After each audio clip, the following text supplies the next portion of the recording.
Week 8 of DMD410, Digital Media Design Portfolio. All right, we are halfway through the semester. We got a 16-week semester, and we are at Week 8, so we are right at the midpoint. So what are we doing this week? All right, so the main thing this week in the Week 8 overview is that we are going to take a look at your website options for creating your portfolio. So we are talking about the self-promotion portfolio and web presence. So we have moved on to the next phase of this class. Your identity system and self-branding, your logo and all those things, that is done. That is going to be in the can at the end of this week. That is your final thing that is due this week. You can see down here. We'll go over that in a second. So it's time to move on to the next phase, which is to talk about your actual portfolio, specifically your website, and we'll also talk about your print-ready portfolio a little bit later. So the goal this week is to review and explore some of your options for your self-promotion website, which we'll look at in a minute, and you're going to do some research yourself. We'll also talk about it together in class. And of course, you are going to establish your social media presence. We'll talk about that too this week. Now, the main document we're going to use to go through this is the portfolio content requirement, which we'll get to in a second. This is something that is going to keep popping up a few times because there's a lot in there and we really need to make sure we cover all our bases.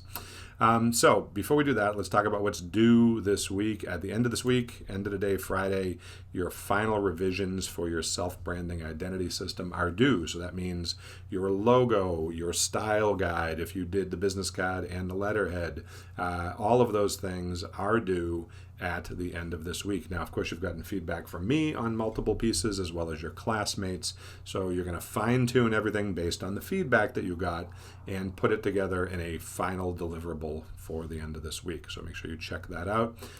If, of course, you go over here to assignments and go over here and check out that, you have everything available here in those deliverables. So again, your domain name, your logo design, your identity system style guide, business card and letterhead, your digital resume, your social media presence, all those things are basically part of that early stage, okay? So you're going to fine tune them and re-upload them in their final format, okay? So that'll be good. And then we get to move on to the portfolio part. So in doing that, let's take a look at what the portfolio content requirements are. Now, this was linked in the previous week, so maybe you've looked at it, but I specifically want to get to your website options, okay? So, of course, your portfolio is multiple components. This is the general overview. We talk about what your best work is. We talked about that before.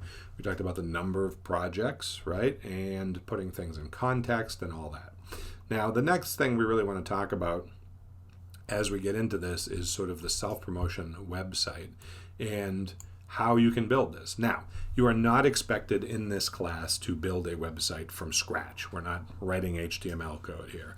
If that is something in your previous classes that you have fallen in love with and you want to go code your site from scratch, you could. I am not recommending it for this class.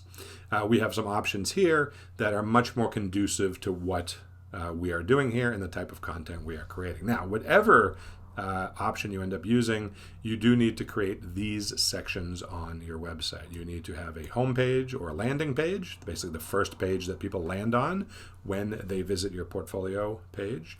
You have to have a section that is about the artist. Now, you can name it something different, but that is essentially what it is. It's just a little about you page, right? You need to include your digital resume, which we have already finished, but you need to include it on your website. This can be included on your About the Artist page. You don't have to give it its own page on your website. It could be part of that page. You also want to have a link to your downloadable resume, the PDF version, not just the digital interactive version. You, of course, have to have your portfolio page, which has sort of an overview of all of your projects that you are showing. These can be thumbnails of the projects, most commonly. And then when you click on each project, each thumbnail, it will take you to an individual project page, which will show you the details of each project. And we'll talk about what's on those pages later. And lastly, you need a contact page or a contact section of the website. This could be in the footer of the website. It could be on the About the Artist page also, if you would like, but people need a way to get in touch with you. And we'll talk about what is recommended for that. But before we do that, you need to investigate your options about how you're going to build this thing. So I've got it broken down into 4 categories. Some free and easy options. They don't cost a dime and they're super easy to use. The easy category, these are also very easy to use, but they do cost some money. You have to pay a monthly fee to use them, so you might want to consider that. The intermediate options, which are a little more complicated, they require a little more web design skill, although they are still mostly template based, but you can absolutely customize them more so than some of the other options perhaps, but they again also cost some money. And then there's an advanced option, which does cost a little bit of money, but it's a little more difficult to use, as it were. Now, the options are, under the free and easy, we have Adobe Portfolio. Now, you already have an Adobe membership through the school, and presumably you will continue your Adobe membership on your own after you graduate. And so part of your Adobe membership is access to Adobe Portfolio, which is a portfolio building platform online, which allows you to make your own self-promotion portfolio. So that's one option, always a good idea. Let's go over here. There we go. That's the page we're looking for. So a beautiful portfolio website's free with Creative Cloud, so that you can sign into. Next, of course, we have Behance, which is a sort of creative social media platform, also through Adobe, also free to use. And it's a little different than Portfolio in that it's more of a collection of your work that then gets shared on Behance and sort of a way of networking.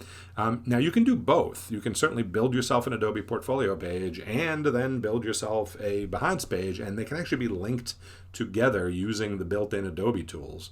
So that is something I would certainly suggest too. And again, they're both free to use with your Adobe membership.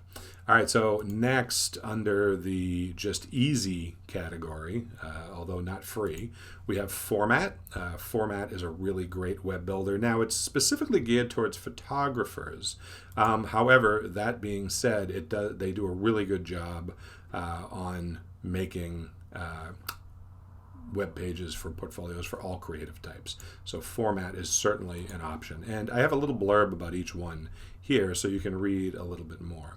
Then we have Webflow. Now, if you were a fan of Adobe Muse, if you remember using Adobe Muse and maybe you really sort of fell in love with it and you like using it, well, Adobe Muse is no more. However, Webflow is not owned by Adobe, but it functions almost identical to Adobe Muse. It's very similar. It's easy to get started. It's actually free to get started. It's when you publish your finished website that they charge you. And you can see here what the cost is.